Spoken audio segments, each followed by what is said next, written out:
Hi, my name is Chris Parkhurst. I'm a documentary filmmaker, and I'm also the host of the Documentary Life podcast, a show that spans 140 episodes, has been downloaded in over 135 countries, and I've been producing for about 5 years. I decided to put each and every episode up here onto YouTube to sort of expand the audience, and as we say in the show, maybe inspire and inform some more doc filmmakers, hopefully like yourself. In the episodes, you may find some older, maybe outdated URLs, in particular any of the documentary filmmaking courses that we do offer online. If you have any questions about the URLs, simply look in the show notes on this page, here on this YouTube page, and that'll be able to take you where you need to go to. Other than that, I hope you enjoy the show, and it's great to have another listener to the Documentary Life. Have a great day. Microphone check, 1, 2. CC, hello and welcome. CC, hello and welcome. 1, 2, 3, 4, 5, 6. She sells seashells by the seashore. She sells seashells by the seashore. There we go, rolling. And I'm not just praising Netflix because they're our distributor, but their notes were like empowering and in a fascinating way. I mean, we oddly actually really look forward to getting our notes back, because Netflix in a lot of regards was really like, they were our first eyeballs that weren't in the edit bay, and you need so much because I think you can get so close to a project that's something that's seemingly that you don't think is that important, but it creates like a huge informational gap that you need to fill up, and then you can clarify things for the viewers, and it was just very helpful that way.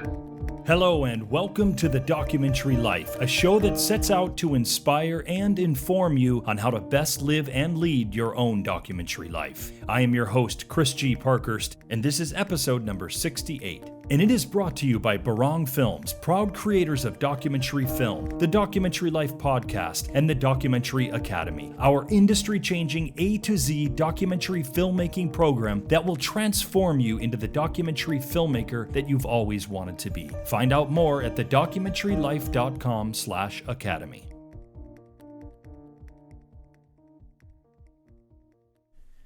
We've been getting some great response to shows that we've run recently. They were shows that were guested by filmmakers like Steve James, Margaret Byrne, Kelly Richmond Pope, as well as last week's guest, Michael Weesey. Topics ranged from ways to make your personal documentaries to how we're connecting with our world through our doc filmmaking and the importance of making your own splash with your doc film. A lot of what these topics and guests have in common is how we're all living our documentary lives. Not surprisingly, I guess, given the nature of the show, this has resonated with a lot of you. I've received an abundance of emails and have seen a lot of shares via your social media platforms with shows from the past month or two. Sometimes when I'm putting together shows, I can get caught up in providing a flashy name as a doc industry guest, or providing you with a top 5 list for some aspect of your doc filmmaking. And because of this, I sometimes can forget the value in having that sort of documentary life conversation, providing content and talking about the aspects just outside of actual doc filmmaking. That is part of what is always a bigger discussion here, right? Perhaps even at the very heart of our discussions. Things like lifestyle and inspiration, the latter in particular, for whatever reason, I feel like a lot of you have been reaching out to me lately, thanking me for the inspiration that the show is giving you. Some of you have even shared with me some of your very real challenges associated with trying to make your films or living this doc life. And I've been absolutely blown away by the bravery and the vulnerability that you've shared with me. Now, I'm going to take a moment and read a portion of a wonderful email that a listener recently sent to me. And this is an example of the kind of listener response that we've been getting lately. This one comes from Doc Lifer Tristan. It reads, Chris, thank you first and foremost for the Documentary Life. I've been listening to it for about a year now, and I love the show. Unbeknownst to you, we shared an intimate road trip from Austin, Texas to Florence, Colorado. I'm pumped that you wrote me back, and you might be in for a long email. I've been wanting to see your film Journey to Kathmandu since I started listening to your show, but I was not entirely sure if I'd be into some goats going to the slaughter. I used to watch them get slaughtered and served up every day from a guard post on the roof of a burned-out macaroni factory in Baghdad al-Jadid. By the way, that's an absolutely amazing image right there, Tristan. Your documentary was excellent, And there was so much more than just the goat's journey, your journey, the new merchants, etc. I'm floored that you did all that work for a 35-minute short, and in 35 minutes, I was whisked away to Nepal, and I learned something that a significant percentage of the 7 billion travelers on this planet will never know. Now about me. I'm a 40-year-old dude that spent 21 years in the military. I've been to a few places in my career, and to me that's amazing considering I grew up in a little town in the Pacific Northwest. The military for me was a lifelong dream, and when I turned 17, it would be the direction I needed to take because the other fork in the road was prison, which a few of my close friends decided to pursue. When I was in high school, the nerdiest, oldest teacher that I had found out about my aspirations to walk in the mud, get blown up, and wear a dress uniform that doesn't breathe well in the summer, and he gave me some advice.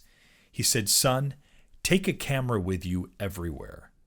I tried to, and long since have I lost those exposures sweated over in a 30-minute instant photo shack. I have stories that I want to tell. I don't know how to do it, and I could be afraid or lazy or a bit of both, maybe a lot of both. I have a camera, a tripod, a Tascam, a Rode mic that connects to my Canon 80D, Final Cut Pro. I have a lot of stuff, but I might be selling my stories short. I don't know. I recently enrolled in Full Sail's digital cinematography online course. I'm back and forth about what I want to go to school for. I've had a few classes in new media and communications, and I'm even thinking of switching my major back to media communications because I love photojournalism. Which leads me to why I downloaded your movie. I have an assignment where I was asked who do I admire in the industry profession that I chose from a list of about 10 from media journalism. I don't follow it too much, though I love docs. I don't know the names of journalists or filmmakers because I've never been a name person, and after a few TBIs, I have to actively tell myself to read the names on a movie or even just remember a name. I only had 2 favorite journalists who aren't with us anymore, HST, which is, of course, Hunter S. Thompson, and Ernie Pyle, respectively. I've been a fan of yours for a while. When I feel like switching majors and studying philosophy or something, you reel me back in with stories from doc lifers like Kelly Richmond Pope, who essentially said, and I quote, "just do it." She made things happen for herself, which many doc lifers do, and sometimes that's all I need to keep from fading out. But I'm worried if I don't start something soon, I'll just be sitting here with dusty equipment. After working on my assignment for the last few days through science and introspection, I've concluded that you are someone that I admire in this industry a lot. I see a lot of similarities in our personalities that I can relate to on a more intimate level, and your optimism, it's refreshing.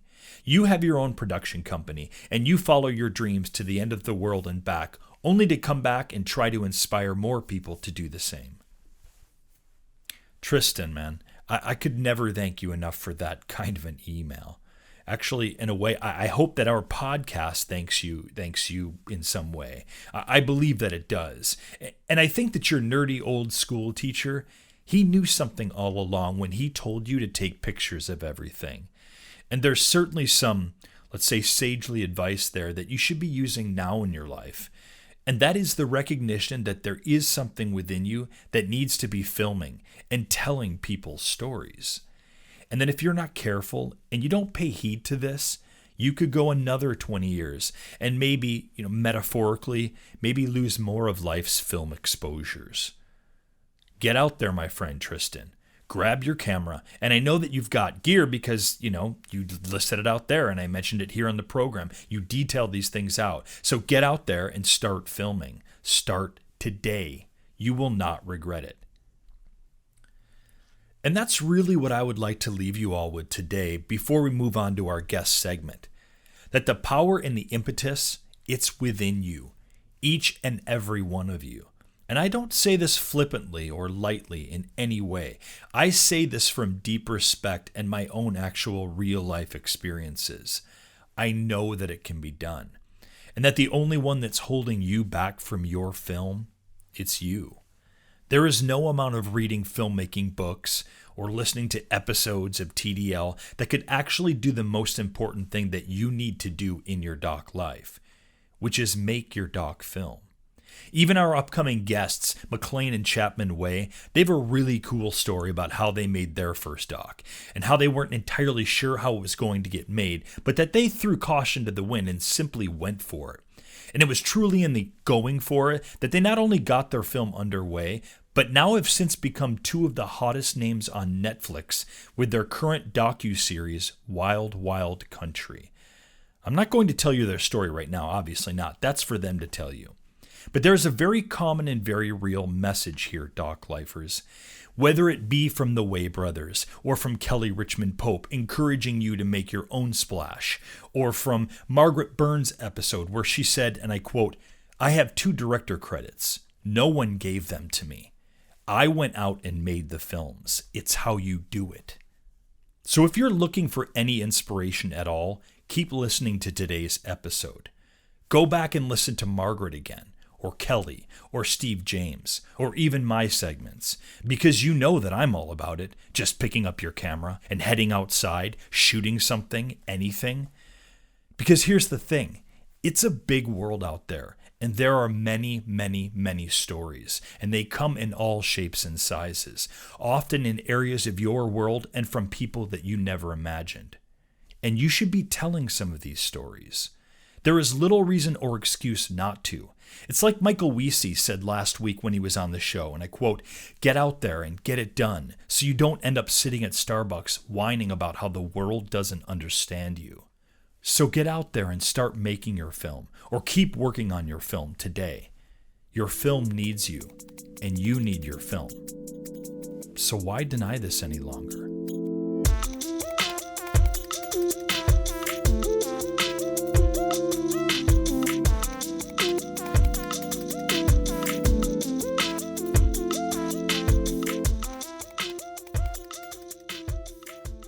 When I first came up with the idea for the Documentary Life podcast, I was hoping to reach out and start connecting with other like-minded individuals and maybe create a community where doc filmmakers could learn from and get inspired by one another.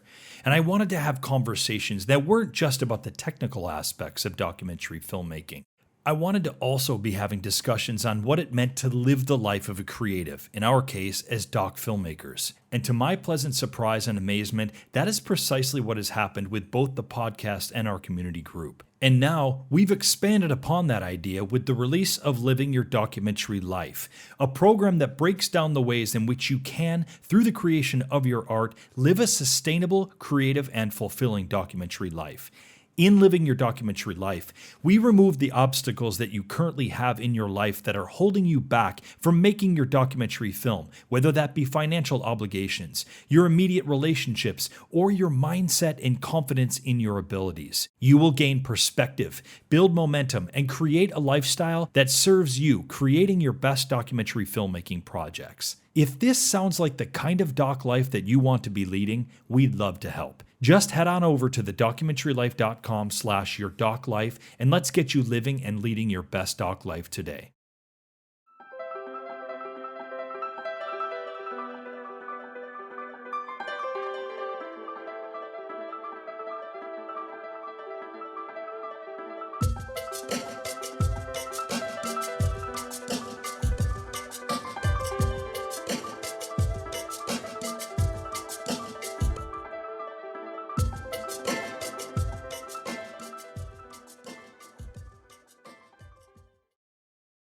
I'm happy to welcome on to the Documentary Life today documentary filmmakers Maclain and Chapman Way.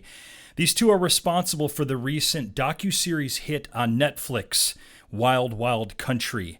Maclain and Chapman, welcome to the Documentary Life. Super happy to have you with us today. Thanks for having us on. We're really excited to be here. Absolutely. Now, for me, I'd been hearing about this new hot Netflix docuseries about, Bhagwan Rajneesh. I had lived in Portland, Oregon for the better part of the last 25 years. I'm not located there now, but I'd lived there for a good part of the last 25 years. I'd read a couple of books about, Rajneesh Puram. I was fairly acquainted with sort of the goings-ons in Antelope. I'd even toyed with the idea of a doc film myself, obviously not seriously enough to actually do it. And then a few weeks ago, my wife, Steph, who helps produce the program, she told me about Wild Wild Country. And I was amazed to see someone had tackled the subject. And not only more than simply a doc film, but into a long-form docuseries. And then I saw that the filmmakers were the same people behind the Battered Bastards of Baseball, a doc that I am a huge fan of. And so with that, I would love to back up a little bit, Maclain and Chapman. And I'm interested a little bit in your backgrounds. I need to know what first of all, I definitely need to know what your connection is to Portland, Oregon. And secondly, let's get to how film became a part of your life, and certainly specifically documentary. Sure. This is Chapman speaking. I grew up, kind of my two passions growing up were sports and music. And to be honest, growing up, my dream was to always be a basketball player. I played travel basketball my entire life and wanted to play college basketball. Unfortunately, I stopped growing at 5'11 and a half. And by the time I was about 16 or 17, I realized that was no longer a legitimate dream for me. And around that time, I just kind of fell in love with film. I got a library card where you could rent DVDs for $1 for a week, and you watched everything from Charlie Kaufman to Spike Jonze to Paul Thomas Anderson to David O. Russell to the Coen brothers, and kind of fell in love with those 90s American filmmakers that were really like progressing the independent film scene in America. And so I realized watching these movies, what I really loved the most was the cinematography. I fell in love with lighting and how to light subjects and composition and capturing spaces and environment. And so I did a 2-year cinematography program at UCLA Extension, where I really just got to learn the ins and outs. And that was around 2006. And so we were actually shooting on 16 millimeter film back then. And so kind of got a great education on film stocks, loading films, editing on film. And I just kind of fell in love with it. And kind of ever since then, I knew in some way or another I was going to be working with the film medium. Yeah, and this is Maclain. My story was kind of roughly similar. Chap and I grew up really close with one another. There's three of us. Chap's in the middle, and I'm the youngest. And Brocker, our oldest brother, who actually composes all of our music. I was going to say he's a musician, right? Musician, he's a composer, and he's kind of like our best kept secret and kind of our unsung hero in a lot of ways. He's your DH. Yeah, exactly. And his music always plays a big part of the documentary films that we like to make. But yeah, I was a history major. I really fell in love with kind of not just history, but just really the world of nonfiction. I just loved reading nonfiction books. I loved reading like Tom Wolfe books and kind of Michael Lewis books, and just really dived into whether it be sports or politics or culture or anything like that. So I was a history major with a focus on kind of like the 20th century, America in the 20th century. And then the great thing about my UCLA history program was that like only like 20 or 25% of like your units needed to be taken within the history department. So I was able to take a ton of film classes at UCLA, which is like to get into, and I don't think I would have gotten into that program, but I was kind of able to weasel my way in and kind of take all these like documentary film production classes. And so I ended up like falling in love with documentary because, like I said, I just love the world of nonfiction writing so much. And then I just kind of saw my impression was I had all these professors that were so brilliant, and they would spend years writing these books, and I couldn't help but feel a little sense of pain that I felt like their books never really tapped into anything kind of remotely in the mainstream or could draw anything other than like anything even close to a wider audience. Right. And so I saw kind of documentary as like, well, it's part of this new media. I mean, obviously the visual medium's been around for a while, but with Netflix coming around and streaming services and documentaries kind of becoming more than just these informational programs, they really seem to have like take on like a big entertainment value.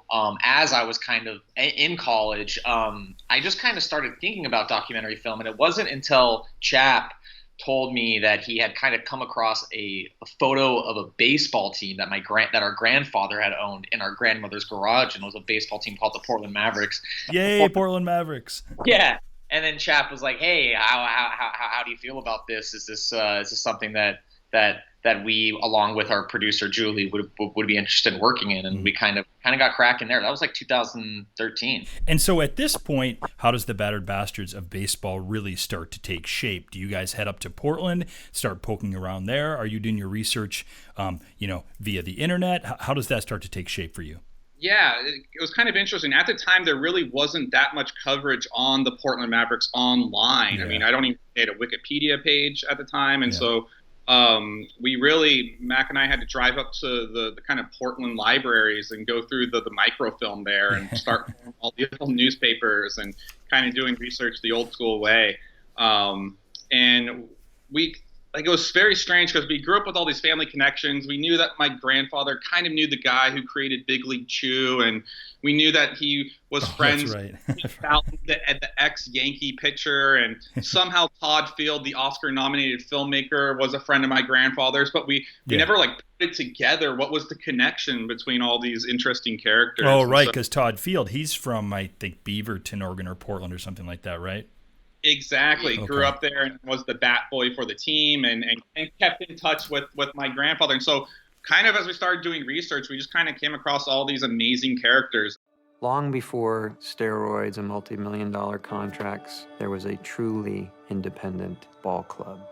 A bunch of guys who were hopeless dreamers looking for a second chance. In short, the best kind of people.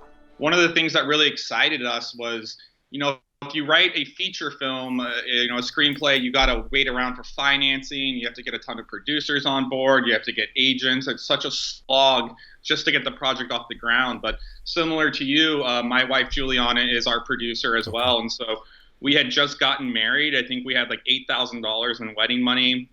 And Mac had just graduated college and had like $3,000 or $4,000 from his graduation money. And we kind of pooled our money together and said, let's see what we can make, for $13,000, $14,000. And so we rented, we got a good deal on some Red cameras that we could rent, and we rented a studio stage. We could only afford 2 days in Portland on a psych stage. And so we kind of scheduled all of our interviews for like 2 hours each, and we interviewed everyone over 2 days. You guys didn't shoot at Cinerent, did you? We did shoot at Cinerent, yeah. Oh, okay. I know Cinerent well. And I can't remember the name of the other place we shot, but I can't remember. But yeah, we shot there, and basically all of a sudden realized at the end of these interviews, like we came across some like really incredible interviews and characters and storylines, and spent basically the next 2 years editing and getting archival footage from stations in Portland, and wasn't quite sure what we had, but we submitted a rough cut to the Sundance Film Festival, and they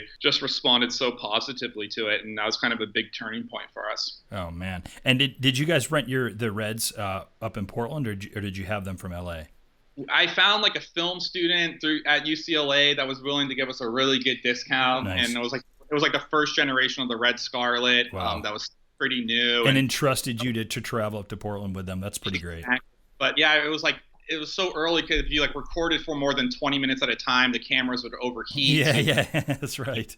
On them, and like it was very early on in the Red camera days, and so it was quite an adventure. And like he mentioned, we kind of, which for Wild Wild Country, we fortunately had a bigger budget, so we didn't have to do this. But like we really only could pay for like 2 studio days. So, but we did I think we had like 10 or 11 talking heads, like especially in Portland.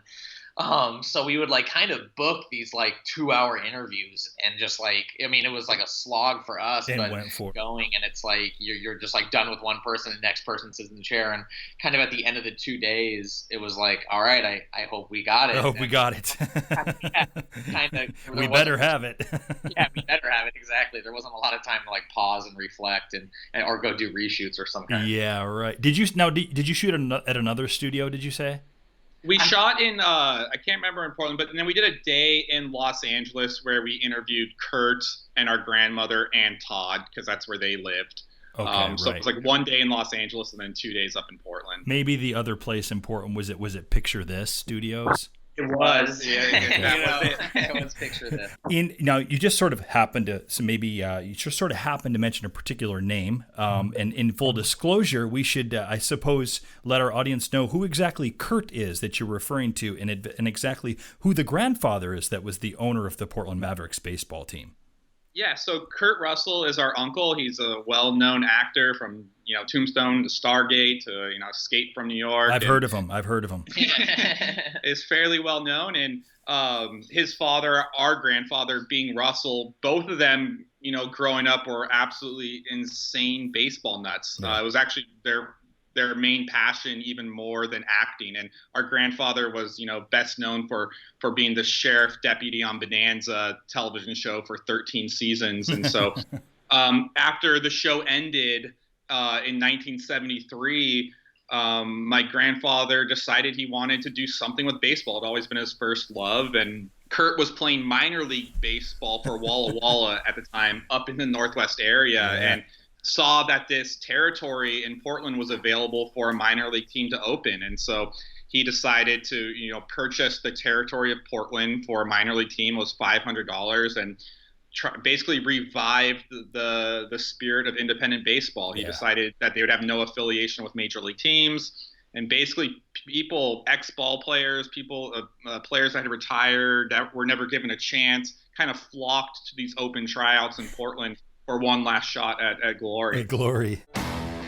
When we first heard about Bing Russell, there was this buzz about, well, who's Bing Russell? And he was in the Magnificent Seven, and he's the sheriff from Bonanza. My dad got killed 126 times, I think it was. Why would Bing Russell come to Portland? Bing was out to prove that independent baseball could work. I think we charged Bing $500 for the franchise. So we started from scratch. We're gonna have open tryouts. Show us for the fools that we are, coming from Hollywood.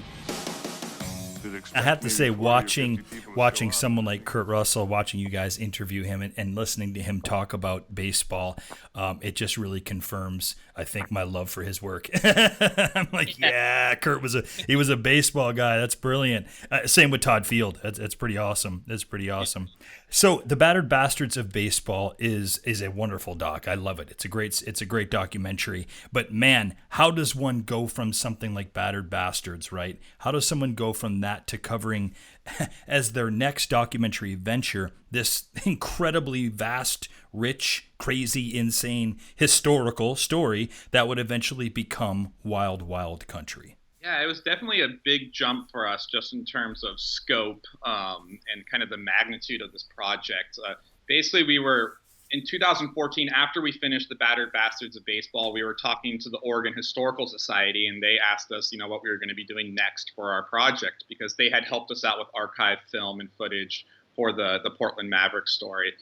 And Matt Cowan, one of the archivists over there, told us that he had this incredible collection of 300 hours of archive footage on what he said was basically the most bizarre story that happened. And he gave us a very quick rundown about this guru and this $100 million utopian city that was built. And they armed themselves with assault rifles and took over the neighboring town of Antelope and then busted thousands of homeless people and led to this mass poisoning of over 750 people. And I remember Mac and I just thinking, like, there's no way this story is true. Of course, yeah. We would have heard about this. How have we not heard about this story? Yeah. And what we found out was basically in the state of Oregon, it's an incredibly well-known story, but as soon as you kind of leave Oregon, it seems to have really been forgotten. And so we started doing some research, and kind of beyond the sensational topics of this sex cult and these weapons was this really complex underbelly of religious rights, freedom of religion, the fear of the other, immigrants moving into America, election fraud, electoral mayhem. And we just knew right away that there's no way to do this in a 90-minute feature. If we're going to do it, we kind of just got to dive in and make this thing as a long series. And so that was kind of the first step of the process. Yeah, I would say, like, it was – because with Battered Bastards it was kind of, I always say that, like, for us, the hardest step was going from, like, just starting a career, like almost like nothing to something. And, like, for us, that was definitely Battered Bastards, like getting into Sundance. It was a really unique time. Netflix had done, like, they had just released House of Cards. They were really, really early in on the original content. And, like, they'd only done, like, one previous original documentary and had like another one in the pipeline. Yeah. And so we showed at Sundance. It was really odd, but not odd, but it's just unique to look back now. Like they almost described to us what their plans were, in terms of like what they're heading as a company, which today we all know how much original content they do. Right. So for us, it was really interesting to kind of like work with them on that documentary. And then I would say like the next big hurdle in our career was kind of going from like, okay, you did a feature-length documentary on a baseball team. Now you want to do 6.5 hours on this huge like cultural, political story that's got a lot more weight to it. It's got a lot more like juice to it. The scope is huge. It's international. It's just a much bigger story. Thankfully, it wasn't that wasn't always the smoothest sailing, but we kind of stuck with it. So let me back up here a little bit. So for you, a contact was made early on with Netflix through Battered Bastards of Baseball at Sundance, correct? Correct. Yes. And from there, I'm guessing, you have the realization that, this is way more than a feature doc. This needs to be a long form series. Is it at that point then you decide, I know who we can approach with this. Let's see if there's something that they would be interested in here? Yeah, I think Mac and I and our producer Julie, we kind of work a little bit maybe differently than most filmmakers or documentarians. Is that we kind of like to bet on ourselves, so to speak. So kind of as we kind of financed Battered Bastards with whatever little money we could cobble together, after we sold Battered Bastards, we decided that we were going to kind of put our own money into starting this series, this 6-part series. And so we kind of took the little money that, we got from selling Battered Bastards and invested it right into our next project. And it was just important for us so that we could have creative control. We knew that this was such a complex story and there was a specific way we wanted to tell it. And we just kind of believed in ourselves. And so before we even went around to distributors, we kind of started shooting test footage and shooting interviews with characters and basically put together like a 10 to 15 minute kind of promo reel or sizzle reel with some of the archive footage about on the story. Yeah. And then once we finished that, that's when we actually that sizzle reel was sent to the Duplass brothers, who saw it and were really excited by it and were really intrigued by the story. And we just really hit it off with them and got along with them really well. And so they decided to kind of join us as executive producers along our other executive producers, Josh and Dan Braun. And it was around that point, we had been working on it for about a year when we decided, we've got enough footage that we've shot on our own. We've got all the archive. We're starting to edit. Let's see if distributors might be interested in this. It was at an interesting point because it was when we actually were conceiving of it as a episodic series, even like maybe pre the Jinx, like, right. But the Jinx was like, we had known that HBO was going to release this big doc series on the single story. Our sales agents, Josh and Dan Braun at Submarine Entertainment, are like incredibly knowledgeable about independent documentary filmmaking. I would almost call them like godfathers in that sense. Wow, maybe we should have them on the show sometime. Yeah, they're unbelievable. They sell a lot of docs at Sundance, and we partnered up with them early on the Battered Bastards of Baseball. And they were actually like, we wanted to do this as a series, but I think that they gave us like a practical plan forward on how that could actually get done in terms of distribution and like industry wise. And so when the Jinx came out and the Jinx was like really successful, we kind of saw an opportunity just that distributors would be more open to this. But it was still like pre-Making a Murder, way before OJ Made in America, and like The Keepers and things like that. So it wasn't quite like totally solidified yet. And then I think that, and not just distributors, but I think people in general in the documentary film industry kind of saw the Jinx as maybe that's just like a one-hit wonder in terms of documentary series. It's such an incredible ending, like because of the ending, of course, right? Like can you really go back to that well twice? Because it was an amazing documentary series, and there was a lot to it. But so yeah, I think for us, like we kind of knew though that the downside in making this as a feature was that it would probably you'd have to cut so much out, obviously. But the other thing too is like you'd almost have to make it like much more one-sided, I think, or you wouldn't be able to get like vastly different perceptions of this scene. The nuances and the complexities that you guys get into with the series. Yeah, right. fact excited about with Wild Wild Country is like you get to kind of take the audience on this journey where they're hearing from a lot of different perspectives, and it's like kind of they're getting pushed and pulled in different direction, and it's kind of up to them to draw lines and figure out like where they kind of stand on these issues. Everybody felt they were there at the beginning of the great experiment, like we were the chosen people. I'm here in one of the largest ranches in the Northwest. Today, it's Rajneeshpuram because a prominent Indian guru and his followers bought it. Our vision was to create a community Based on compassion and sharing. Bhagwan's agenda was simply to raise the consciousness of humanity. That was his goal. America was land of promise.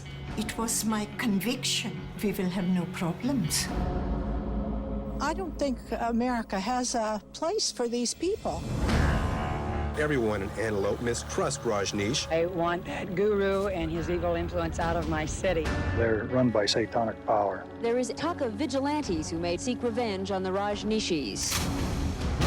A bomb went off in the middle of the community. More than 60 followers evacuated. It was a catastrophe.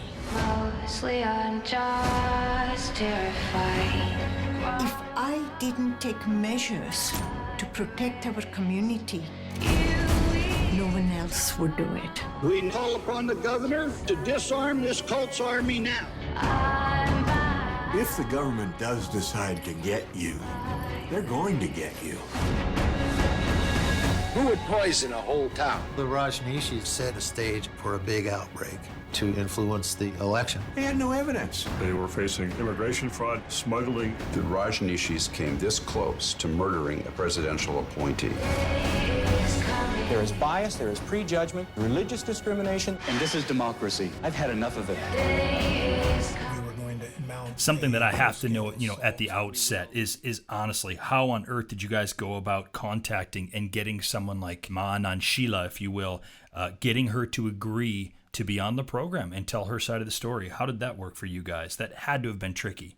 It was tricky. I think the one thing that really helped us was that Mac and I, we had no familiarity with the sannyasin movement. We weren't sannyasins or ex-sannyasins. And on the other hand, we weren't local Oregonians. And so I think as far as contacting characters, it really benefited us that we could kind of come from this objective place without passing judgment on anyone and just saying, hey, we want to give you guys an opportunity to tell your story. And I think initially there was a lot of reluctance on both sides. I think this was a very traumatic event for a lot of people. It's something that they don't enjoy talking about. Yeah. After getting to know them, it became clear that they didn't want this story forgotten. In the end, they felt that this was an important story. It was an important American story, and it deserves to be remembered. And they both see it as kind of a warning sign, but for two totally different reasons. Right. Talking to Sheila, she's been in this small village of Maisproch, Switzerland for the last couple decades. She hasn't been doing a lot of press. She's been kind of just hiding out there, so to speak. And we were able to track down a random email address based on one of the health institutions she runs in Switzerland. We basically got her on the phone, introduced ourselves, told her a little bit about what we're doing, the research we'd been doing, the footage that we had found. And within a few minutes of talking to her, it became clear that she feels like she's never really been given a real platform to tell her side of the story. Yeah, of course. So, we agreed to travel to Switzerland to spend some time with her, get to know her, go over her story. Yeah, and I think when we first start on this, Maclain speaking, it's like Chap mentioned earlier, within Oregon, I would say this story is fairly well known. I mean, unless it's happened way, way before your time. But even then, it probably has come across, your desk at one point or another, just stories that have kind of been trickled down. But, when we first started diving into it, it was one of those things where in the docu-series world, the documentary series were so true crime based, but with like Rajneeshpuram, it seemed to me in the very beginning, like, well, the crimes and like the criminality of what happened out there is very well known and well documented, and people pled guilty to doing this stuff, Yeah. So it didn't seem to be like a lot of work to be done in terms of like who's innocent, who's guilty, who did, like a typical kind of who done it, like what's the evidence and where does it point to. But for us, we kind of saw this amazing opportunity to be like, okay, but like how does this ostensibly like peace-loving group that are pacifists and meditators and like yoga practitioners come to Eastern Oregon and end up like arming themselves with semi-automatic AK-47s.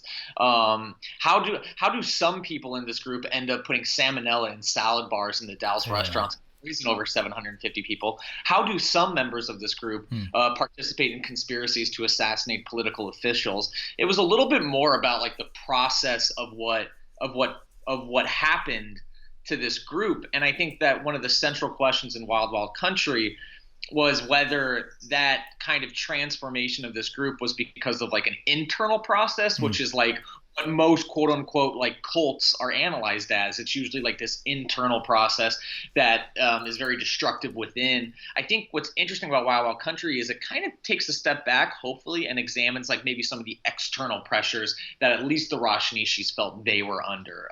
And so those were kind of some of the just initial ideas that we were interested in exploring in the story. It was misuse of power, and it was misuse of power against their own citizens, against Americans, against American war veterans. This ugly mentality, I have no words for. Imagine if Sheela had said no and she wanted no involvement in this project. Do you feel like you guys were still going to continue with this project? It was probably a toss-up. It was hard to say. We knew at worst the archive footage was so remarkable that if everyone said no, we honestly felt confident that we could cut together an archive-only feature doc on the story, and it would be a little more artsy and a little bit more strange, but it could still be something really powerful. Totally. But we were just patient, you know. I think something that helped us too is that Mac and I are a little bit younger. We weren't around during this saga, and I think it was refreshing for our subjects not to feel like we were passing judgment on them. We were really just curious to know more about them personally and their journey through this. And, you know, I think the Sannyasins feel like, you know, we're always stereotyped as this brainwashed evil cult, and a lot of the local Oregonians felt like we're always stereotyped as closed-minded bigots, racists, that didn't want this Indian man out there. And so for us to come and say, hey, we weren't even around during the story, we got no dog in the fight, we just really are interested in capturing like the human experience of this all, I think was refreshing for our talking heads. Did Uncle Kurt or Todd Fields, did you guys have any conversations with those guys? What did they remember about Rajneeshpuram? Yeah, we had a great dinner with Todd right before, right in the middle of pre-production, right before we started production, and Todd, you know, was out there in Oregon during this time, and he left for New York City, I think, right in the middle of it, so he wasn't around for the poisonings and the craziness, but you know, he vividly remembered Ma Anand Sheela and the Guru and the Rolls Royces, and I think he was equally as fascinated by the story as we were, and Todd was actually incredibly helpful with, you know, giving us guidance on lenses to use and some technical. We've remained close with him and someone that we really look up to and kind of treasure his input and guidance. Yeah, and then it was actually interesting because Bing so the Mavericks shut down in 1977, but Bing loved Portland so much that he kind of kept his, like, always called it like his summer apartment up there. That's great. Cool little like studio apartment that was like this loft that he would like have like his office out of and stuff, and he just loved spending summers in Portland.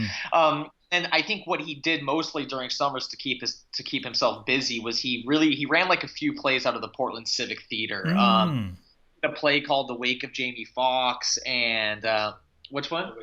The Wake of Jamie Foster. And do you remember any other plays he did? Yeah, but so it was interesting. So Kurt was also in Portland, like a little bit with his dad visiting his father every now and then, but like really early in the Rajneesh story, like maybe 81. So he like kind of vaguely remembered it. And I think his recollections were kind of mostly the same by people who really did just like were adults that paid attention to the news. It's like they would remember the Rolls Royce Guru, you know, like that was like. Yeah, it's the images, right? really interesting is our aunt is Goldie Hawn, and she's actually like really into like Eastern mysticism and Buddhism. Oh, right, of course, yeah. So I remember telling her like, yeah, it's Bhagwan Rajneesh, and she kind of remembered that name, but not a whole lot. And I was like, oh, but it's Osho. Like, yeah, as soon as you say Osho, right. She was like, oh my gosh, like, and she totally knew who Osho was, because he's like, especially in India and internationally, I mean, Osho is totally like one of the highest known, well-known gurus like of the 20th century. And so it was like Goldie was actually almost more of an interesting, eye-opening experience for us of learning like, oh, some people in the New Age community know him much better as Osho than Bhagwan Rajneesh. Oh, it's wild. I've a lot of the documentary work that I do tends to be in developing countries over in Southeast Asia, and it's amazing the number of travelers that I would run into overseas, and would be just espousing, oh, you got to go to, you need to go to Pune, you need to go to India, and this Osho, you got to check out this whole Osho ashram thing, and having no idea who Bhagwan Rajneesh was, and so they would be utterly dumbfounded when I would kind of explain, so, you guys have this wealth of archival footage, right? So my question for you is, where did a lot of that archival, outside of what you were getting, seeing from TV news coverage, where did a lot of that come from? I mean, were the Rajneeshis like way into filming, or were they just documenting everything themselves? Yeah, there was a wide variety of sources. I think first off, one of the things that made the archive so unique is because a lot of the archive that we got from the Historical Society was not just what played on the local news that night. We had the raw, unedited, pneumatic tapes that these cameramen shot on the ranch. Yeah. So essentially, it was almost like an archival verite documentary where we just had hours and hours of verite footage shot, between 1981 and 1985 that was unedited. So, Coin or K2 or KGW, the local news stations in Portland, might have run a 2-minute story that night on what was going on, but they shot an hour of raw footage that wasn't used. Okay. That maybe is more pertinent to the story 35 years later than it was at the time. So that was something really special. The other cool thing was just a great variety of like 16 millimeter film, 8 millimeter film. It was private footage, shot on those kind of point and shoot 8 millimeter cameras in the early 80s that really add like an intimacy to the story. And then also the guru Bhagwan himself was one of the first believers in mass media and spreading your message to media, and they documented almost everything. And we didn't have access to those raw tapes that they shot, but they put together some like 15-30 minute promotional videos of life in the ranch, their meditations, what they believed in. And so we were able to source some footage from those tapes that were shot by the commune themselves. Yeah, and like that was kind of what the footage that he was just talking about was kind of some of the more like professional Rajneesh footage. That was And they were professionals because their equipment was amazing, and like those guys could like shoot the shit out of like scenes. I mean, it was like pretty amazing. But some of my favorite footage was actually footage that was shot kind of by just 8 millimeter footage that was shot by just kind of like World Festival sannyasins is kind of what I call them, because they weren't really like Rajneeshis that lived at Rajneeshpuram year round, but they would come in for like a week or like 10 days for like the World Festival in the summer. And these were by and large people that kind of quote unquote maybe lived like more in the real world, you know what I mean? Like they were definitely sannyasins, but like maybe they had jobs back in their home countries, and like this was kind of like their yearly vacation that they would take. Right. But that was just like awesome, like home video almost, just like, and I think that like this is kind of obvious when you think about it, but it took us a while to realize this, which is like when news cameramen filmed the Rajneeshis, I felt like they were like a little bit more on like their best behavior, like stiff, like they knew these images were going out and like going to be broadcast. But when it was like a fellow kind of Rajneeshi or sannyasin filming, like they actually seemed like a lot more goofier and funnier and like happier almost in some way, and more human even. Human-y, exactly. Like it was a real fascinating insight into a little bit more of what life was like on the ranch for these people when they're goofing around and shooting 8 millimeter film. I'd grown up understanding thou shalt not kill. What had happened? There's darkness in all of us. Days coming. Doesn't make you a bad person.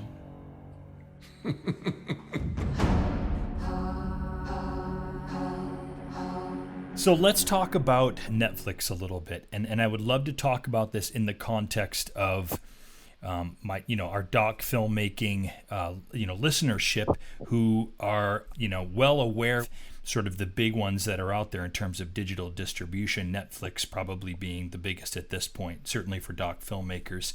Now, I understand, of course, you guys had made a connection, right? You'd made a connection at Sundance, and that's huge. But I wonder if there's anything that you could share with us about maybe approaching one of these platforms, whether it's a Netflix or a Hulu or an Amazon. How can we approach these platforms with an idea for a doc series? Would you recommend approaching them with the idea, or would you recommend approaching them, say, with a sizzle reel? Yes, I think obviously it depends on like the level of previous success you've had, the previous film festivals you've played at. I think kind of the most important thing is is to get some sort of sales agent on board your project, someone that has a history of selling projects to Hulu or Amazon or Netflix. There's a handful of really great agents that can set up these meetings for you, connections. Ours is, Josh and Dan Braun of Submarine Entertainment that, have worked extensively with many different distribution companies. And they were really important in kind of setting up those initial meetings with Netflix. I think is vital. The other way to go about it is, it seems to me that a lot of these companies are tending now to work with the same kind of production companies over and over. I mean, a place like Netflix, a place like Amazon, they have a ton of incredible executives, but they have a ton of projects, and it's not really feasible for them to run production on these projects. So they kind of co-produce along with other production companies. Right. And so whether that be Participant Media or similar companies like that, I think if you can get your project or your sizzle reel in front of those people, that's also a great step into getting someone like Netflix interested in your project. Yeah, this is Maclain.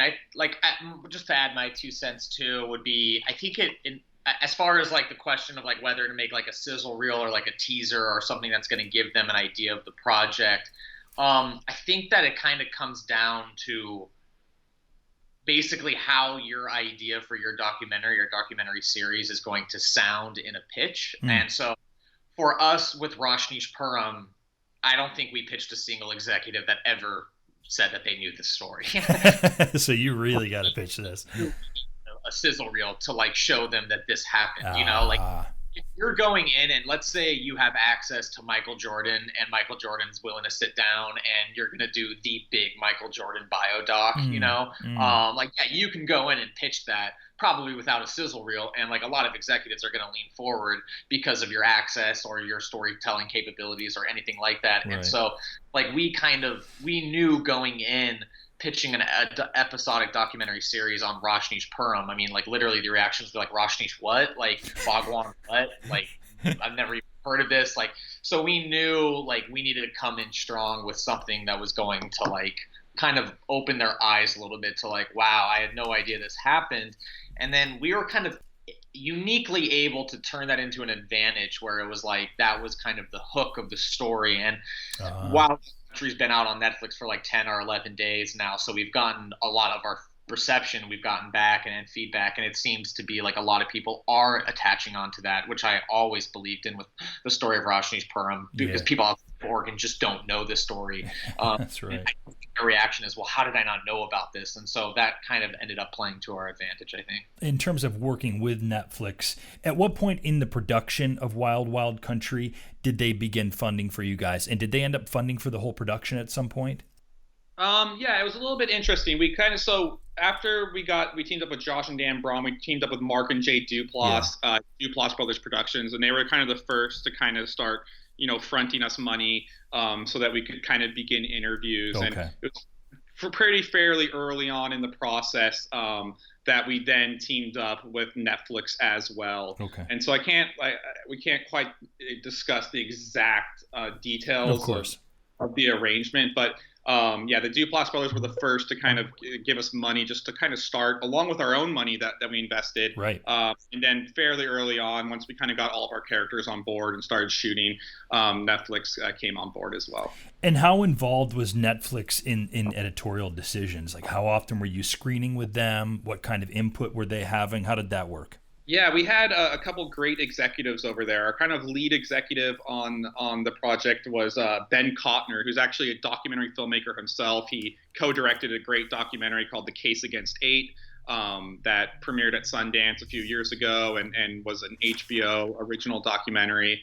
And so it was really great working with him. Basically, our system was that, we would edit each episode. So it'd take us about 6 to 8 weeks to edit each episode. Yeah. And then once we felt like it was in a good enough position to share, we would, shoot it off over to Netflix, to our executives there. And then they would give us feedback. And what I think the really great thing about working with Ben and Adam Del Dio over there was that a lot of the feedback that we got was really more, it was less so like, hey, this isn't working, and more like, hey, this is really fascinating. Let's double down on that. This is really interesting. Let's pull that apart more. And so it was just this really productive, like positive experience of just making the episodes better with each cut. And they were a huge partner for us when it came to kind of finishing these episodes. Yeah, this is Maclain speaking. It was definitely unique because on Battered Bastards, they bought it at Sundance, so that documentary was cut and then done. Mm-hmm.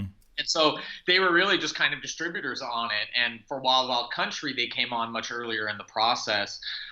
So this was kind of actually our first experience, like working with executive notes and things like that. We had kind of made Battered Bastards on our own and never really went through a process of that. And so I don't know why, but Chap and I were like nervous about that. Like we weren't like I think it's just more our personality where we like assume it's going to be the worst, and like get a ton of notes back, Yeah. But like really, like, yeah, like Chap said, I mean, I'm not just praising Netflix because they're our distributor, but their notes were like empowering in a fascinating way. I mean, we oddly like actually really look forward to getting our notes back because nice. we have these like hour-long discussions amongst ourselves with us two and our producer and our editor Neil, and like we would go through these notes and like discuss like exactly how we can implement them in a way. And Netflix in a lot of regards was really like they were our first eyeballs that like weren't in the edit bay, and you need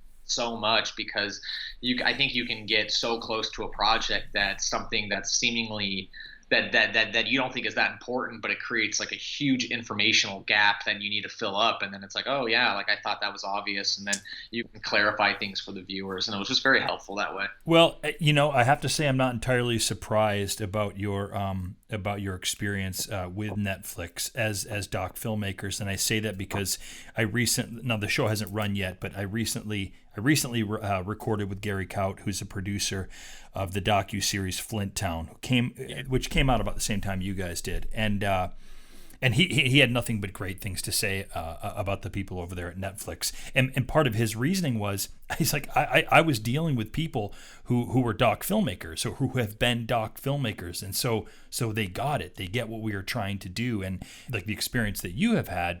They loved getting the notes back and felt like they came from a place of someone who really understood documentary story, and they also, it seems like they had a very empowering experience themselves.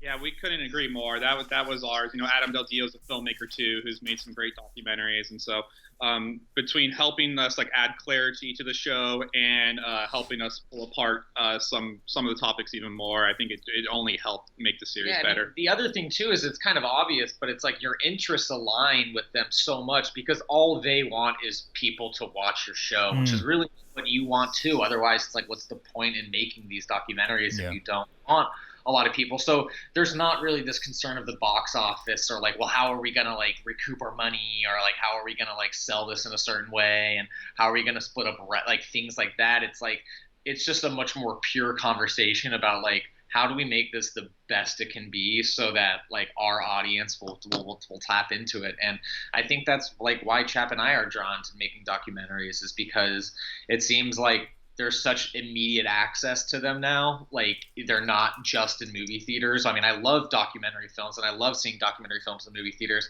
But personally, like, I also like watching documentaries on my small laptop, like right before bed. You know, it's like a kind of a quiet, intimate experience, and they feel very real, and they're like fascinating. There's so many fascinating documentaries to watch. So I kind of love working kind of on that small screen. It's been fun. As we wrap up here, Maclain and Chapman, what I would love to get from you guys here, take a moment, and if you could think of any sort of advice on what we've talked about today, and maybe it's geared towards if you're going to say something to our documentary filmmaking audience about doing a long-form docuseries or trying to get your film on one of these bigger digital distribution platforms, what kind of recommendation or advice do you guys have for us? Yeah, sure. First, my creative advice, and this isn't going to be for everyone, but this is how we feel, is we try to make our projects as immersive as possible. I think for a long time, people watched documentaries to gain information. It was more of an informative viewing experience. And I think what we've found is that audiences are hungry to be immersed into a story and be immersed on the journey of your characters. And through that, hopefully you gain a lot of insight and information. And so, that would be kind of my creative advice. What's the character's journey? What's the external journey? All the stuff you study in film is really applicable to documentaries. And so, but there is a million ways to make documentaries, but that's what we've found success in doing. And then I think just business-wise, and I kind of said it earlier, is I really truly believe, like, invest in yourself. Like if you believe in yourself, if you believe in your talents, if you believe in your story, invest in the cheapest but best camera you can get. Learn to shoot things yourself. Learn to edit things yourself. If you have a vision and the hard work, that I think the more you can do in the beginning to have control of your projects, the better things will turn out in the long run. Yeah, I couldn't really agree more with what he just said at the end there, which is I think that there's this sense of, like, being a filmmaker or a director, it's like, well, I'll have my editor edit and I'll have my DP shoot, and and it's like I'll have, it's like you kind of even acting, like we work with the Duplass brothers. It's like they shot, they edited, they acted too. That's right. I'm not saying you need to be an actor in your own documentary films. You can get other people to do that, but there's kind of this element of like, but as a director, like what I'm really good at is like marshaling all these other kind of forces. And like, if you can reach a certain point in your career where where that's all you have to concentrate on. Exactly. And that's wonderful. Like, we had Adam Stone shoot Wild Wild Country. He shoots all of Jeff Nichols' films. Like, that was he was by far one of the biggest DPs we've ever worked with, and he made Wild Country look beautiful. And like, Chap edited the Battered Bastards of Baseball, but we had worked with our editor on Wild Wild Country, like on Battered Bastards right before Sundance. His name's Neil Michael John, and we teamed up with Neil very early on in Wild Wild Country, and he was our full on everything. And we have to pause for a moment and just like commend the work that he did on editing this thing. I come from an editing background, and it's astounding what you guys did cutting this together. Yeah, that was going to kind of be my third advice, which is editing. It's hard to stop filmmaker because you're so in love with your story, you're so in love with your subjects, but whether you're editing yourself or you're working with an editing is the process of taking what you love about the story and then making it palpable for an audience. And so you're trying to keep an audience in mind who knows nothing about your work, and kill your darlings, cut down your runtime. Even though ours was 6.5 hours, we probably cut it down from what was 10 hours. Yeah. So cut, edit, make it quick, make it sharp, and keep in mind that there's an audience now. You're competing with so many shows. I mean, when you go on Netflix, you're competing with House of Cards, and you're competing with The Crown, and you're competing with Transparent on Amazon, and you're competing with so much great content that I think editing is a documentary filmmaker's best friend right now. Maclain and Chapman Way, what an outstanding and real and genuine conversation we've had. I can't thank you enough. This has just been a blast. Thank you so much for coming on the program. Thank you for being a part of the documentary life. Yeah, glad to be on here, Chris. Thanks for having us on. Really appreciate it. Yeah, it was a really fun conversation for us. Thanks, Have a great day, Chris. All right, go Mavericks. Sounds great.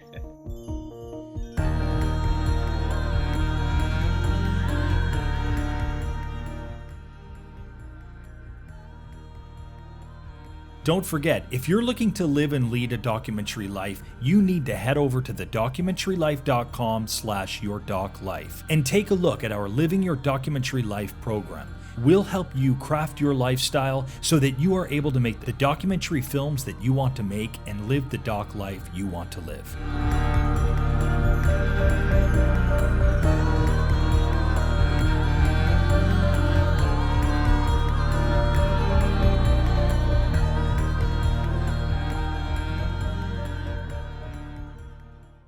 Thanks again for listening to the show, and remember to like and subscribe to this channel. Also, remember, for any of the URLs that may or may not be outdated and you want to get the most up-to-date information, perhaps for the documentary filmmaking courses, for the blog, for other episodes, just go ahead and check in the show notes below on this YouTube page, and that'll give you the correct URLs to use. Thanks again. Have a great day.